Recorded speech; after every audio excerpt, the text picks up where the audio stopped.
எப்பேற்பட்ட பொறுக்கியா இருந்தாலும் எனக்கு தெரியாம ஏன் போன்ல இருந்து நீங்க எப்படி ரிப்ளை பண்ணலாம்?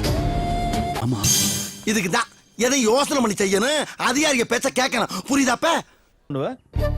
நீதான் மெசேஜ் பண்ணிருக்கேன்னு அவருக்கு தெரியுமா என்ன? அவர் நிலா மெசேஜ் பண்ணதா தானே நினைப்பாரு. இவன் சார் பண்ணாது, நான் பண்ணவே இல்லை சார். பிளாக் தான்டா. என்ன பண்ணாது, இவனை மட்டும் பண்ணி விடுங்க. நான் பாட்டுக்கு போயிருப்பேன்ல. பண்ணிருக்கேன். அவன் எப்படி கேவலமா கேக்குறான் தெரியுமா? நான் எப்படி பதில் சொல்லுவேன்? கவலைப்படாதீங்க, நான் வந்துட்டேன் இல்ல. நீ வந்தது அதை விட பயமா இருக்கு. என்ன மாமா? ஆமா, உனக்கு பயந்தா நான் இங்க வந்தேன். மறுபடியும் எதுக்கு நீங்க வந்த? நான் சத்தியமா சொல்றேனே, இவர் இருக்க இந்த வீட்ல என்னால இருக்கவே முடியாது. போட மாட்டேங்கிறான். நான் போறேன்டா, இந்த ஊரை விட்டே போறேன்டா. டேய் இவரால என் வாழ்க்கையில நிம்மதியே இல்ல. நான் பாட்டுக்கு என் வாழ்க்கையை வாழ்ந்துகிட்டு இருந்தேன். கிரிக்கெட் வந்து என் வாழ்க்கையை எப்படி சுனாமி மாதிரி அடிச்சிட்டு போயிருச்சு. பாருங்க, அவர் செஞ்ச தப்புன்னு அவருக்கு தோணவே இல்ல.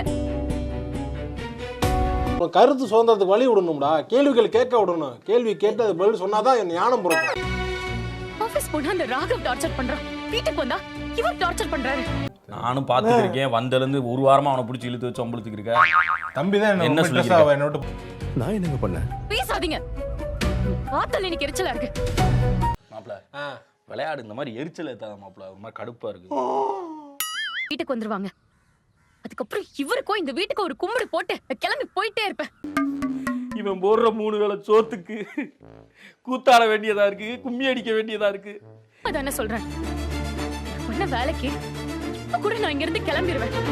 Okay okay master. தம்பி மாஸ்டர் கேளுங்க, இப்போ கொசு சொல்லியா இருக்கு மாஸ்டர், போக மாட்டேங்குது. என்னங்க இப்படி சொல்றீங்க? பின்ன வேற எப்படி சொல்றது? நீ நினைக்கிற அளவுக்கு நான் ஒண்ணும் பெரிய பயிற்று கிடையாதுப்பா. ஒன்லி பில்டப்புப்பா. ஃபோன் பண்ணி அவன் எப்போ வருவான்னு கேளுடா. சுவிட்ச் ஆஃப்னு வருது. இன்னைக்கு அவனை கடைக்கே அனுப்பியிருக்க கூடாதுடா.